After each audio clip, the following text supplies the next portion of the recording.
boom, boom, boom, boom, boom, boom, boom, whatever sound, boom, the 50 million sounds he made before premiering one of the Yeezus songs, if I remember correctly, back in 2013. But this came out through Unite the People, and I've been hearing murmurs about this for quite a while. So before everybody, people just jump to social media just to get their opinion and their emotions off, not their opinions off. They feel an emotion and they need to get that off on social media, and then they do that via an opinion, but it's not really an informed opinion or a thought out opinion. It's an emotionalized opinion. But this has been brewing for quite a while. So people were like, oh, he just got stabbed and now all this information comes out. No, they've been preparing this for months. I've been hearing about this for months, maybe since towards the end of last year. But they had a press conference, and I'm going to play you guys the initial clip. Recently, we've been made aware that a member of the media, Mr. Gianno Caldwell, was working on an op-ed for the New York Post regarding Mr. Peterson's innocence.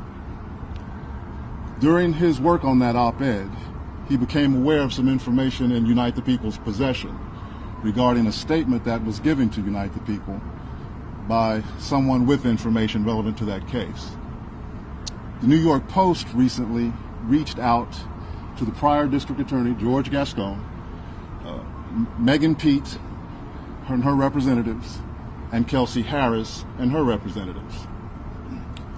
The only party that responded last week was Megan Pete's representatives with a request for more information. A few days later, Mr. Peterson's brutally attacked in his jail cell. So during this press conference, there was a journalist that was working for the New York Times, and he's trying to put together a story, an op-ed, which would be huge, and he's reaching out to different people. Of course, Megan Thee Stallion's team reaches out because they're always playing the press game, and they're concerned. A bunch of other people don't reply, and the reason that the journalist is even doing this himself, and he said it, is because, like, hey, a lot of things don't add up in this case. Like, why wasn't this DNA taken? And I'm going to play you guys the clip of what the journalist says, too, because this is what a lot of us were saying 4 years ago or 5 years ago, and we were all called not just crazy, we were called hateful and a million other things. I am also a member of the press for almost a decade now. I've been looking into Daystar Peterson's case for almost 6 months now, professionally known as Tory Lanez. And after reviewing the evidence, the reporting, and the legal analysis, I've come to the conclusion that Tory Lanez was railroaded by the former district attorney, George Gascon.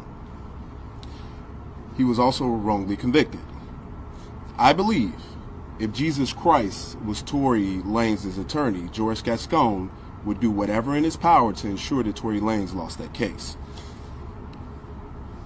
Tory Lanez's defense team have alleged the withholding of exculpatory evidence, prosecutorial misconduct, among other issues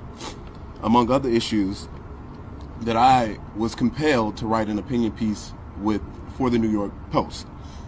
It is true that last week, the New York Post editors reached out to 3 parties, one being George Gascon, Megan Pete's team, and Kelsey Harris. It is also true that Megan's team was the only ones that responded back for that request for comment.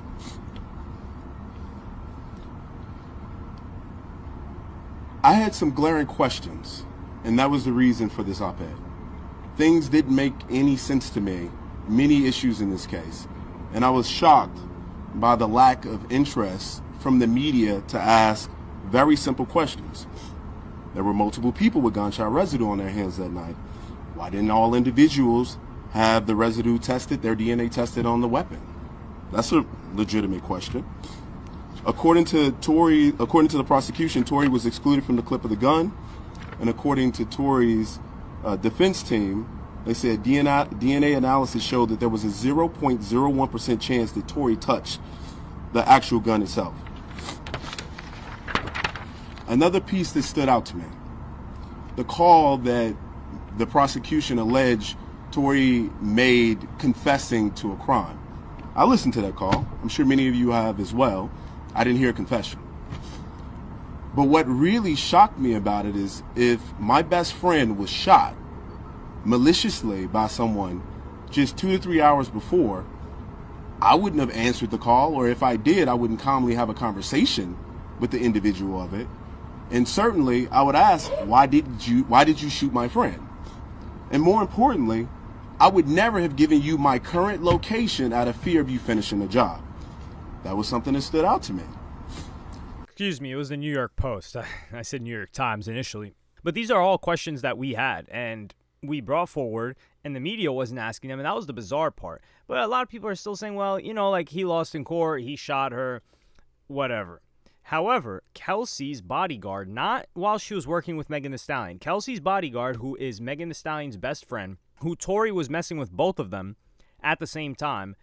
Kelsey liked Tory initially, so just some background info for some people that may not know. Kelsey was really into Tory in the beginning, and I think they were doing something together, and then Megan Thee Stallion gets with Tory, knowing that Kelsey was into him, and that was supposedly her best friend. So during the trial, Kelsey's bodyguard is hearing things, and he's hearing her talk about the situation, and then that's where he comes forward recently and says the following.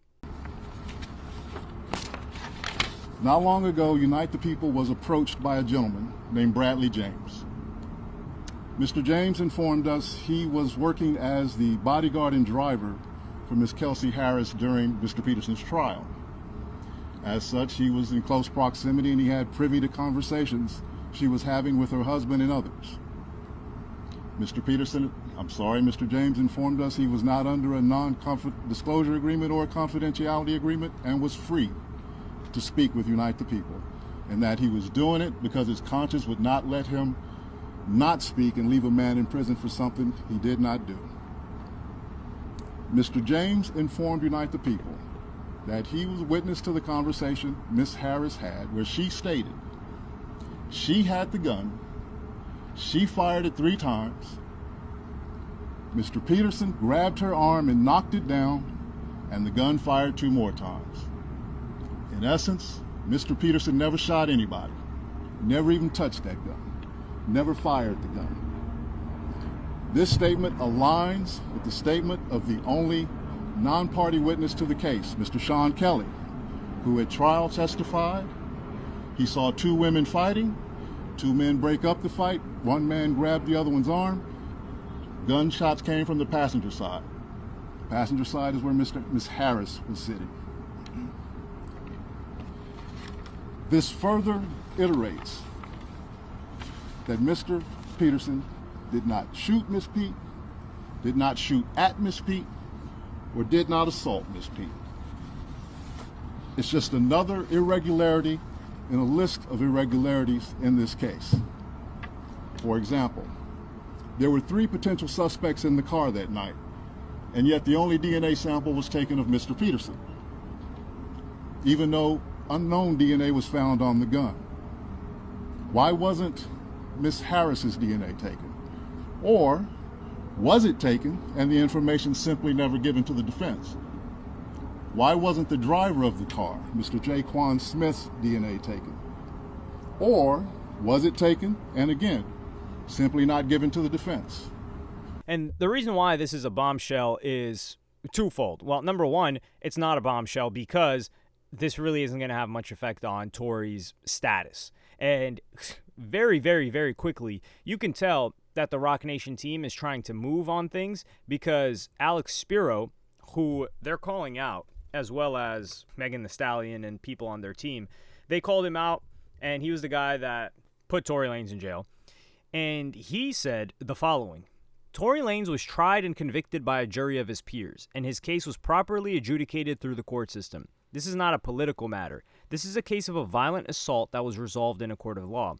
So he's trying to get in front of it as quickly as possible, and this is making waves through the court system. And the reason why this is a bombshell is because for those of us in hip-hop, and one thing that really, really, I would say irritates me is when people try to move goalposts or change the whole topic of discussion. So on social media, a bunch of people, not only were they celebrating Tory Lanez being stabbed 14 times, nearly dying, it was a hit that was put out on him, but they're out there saying, well, he didn't actually go to prison for shooting Megan Thee Stallion. It's because he had a gun. Okay. How many other rappers have had a gun? And this isn't the point. Sure, we're not talking about the legal reasons why Tory Lanez went to jail. And I think it was aggravated assault with a firearm or something like that. And this is the thing. We don't even know if that's Tory Lanez's gun, because remember they said it was a tiny gun that was in a purse? So we don't even know if that's Tory's gun.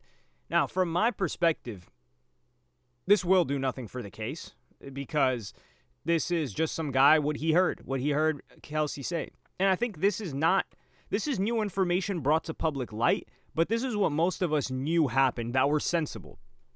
There are three groups of people. There were Megan Thee Stallion stans that were dumb, moronic idiots that actually believed the testimony that she gave in terms, like, before the actual case, before she got up on the stand. Then there are people in the middle that are like, okay, Tory definitely didn't shoot her. There was like some struggle type of situation and the gun went off. And then there are Tory stans that believe the same thing because they're just Tory stans.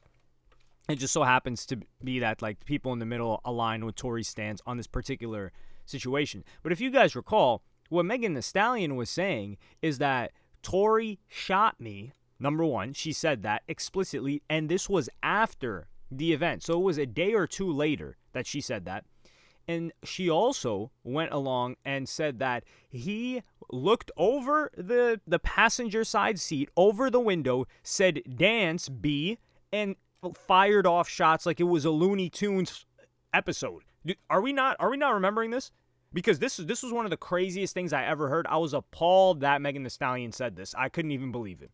And then she went on Gayle King and said, oh, I never had a relationship with that man of a sexual nature. And then come to find out, she says, oh, no, actually I did, when she gets on the stand. So Megan Thee Stallion, Megan Pete, is a consistent liar.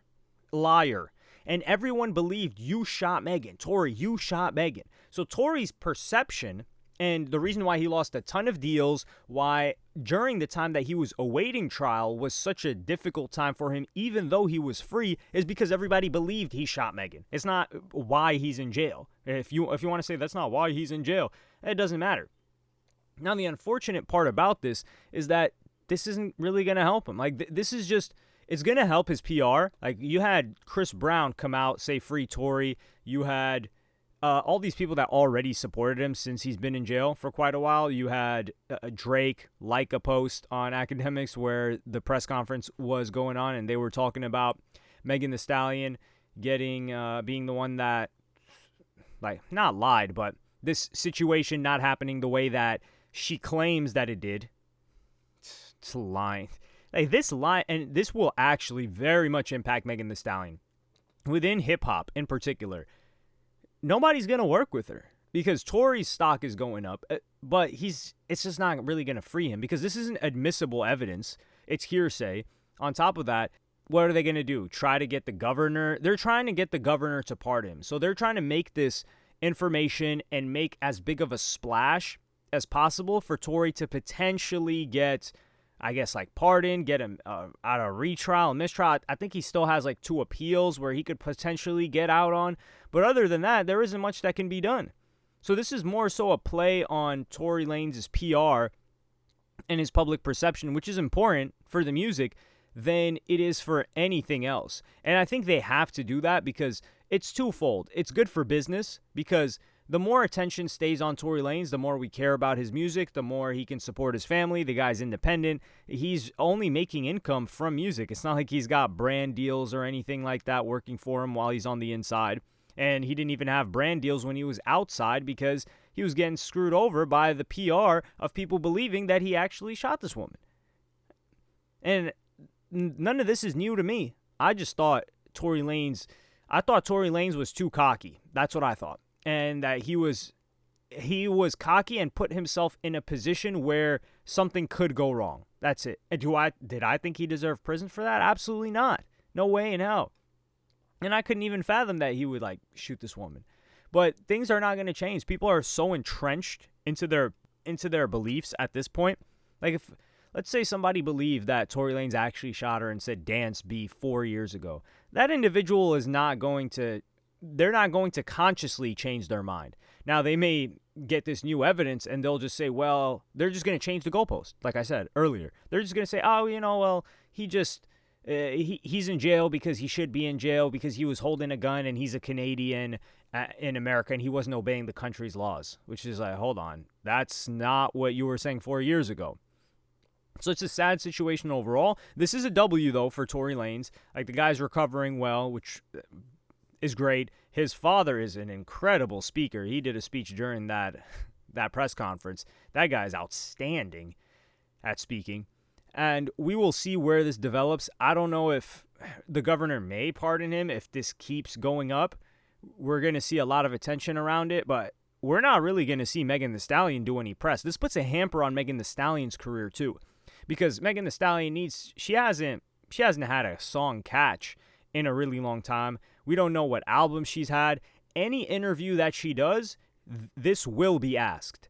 And if it's not asked, that interview will be panned. It'll probably be like a Zane Lowe interview. No disrespect to Zane Lowe, but it'll be some industry interview where they're not going to ask her the most pressing question. And all of the fans, just hip-hop fans in general, are going to look at the interviewer like crazy. Like, yo, you didn't answer the most important question out there when it regards this liar, this bold-faced liar that has... And this is also the thing with Kelsey, why this isn't a surprise to us, is why would Kelsey be granted immunity if she never did anything?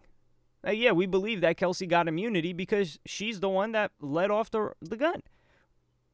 But let me know what y'all think about this in the comments. This is good news for Tory. How do y'all feel about this? Have any of you guys changed your mind? I think that's the most important thing that I want to learn. Like, if you were on Megan's side and believed her whole testimony in 2020, did you change your mind now? Or did you change your mind 2 years ago? And what was it that made you change your mind? And was it difficult to change your mind? Let me know in the comments. Like and subscribe and hit the notification bell if you enjoyed. And I'm going to see y'all in the next one.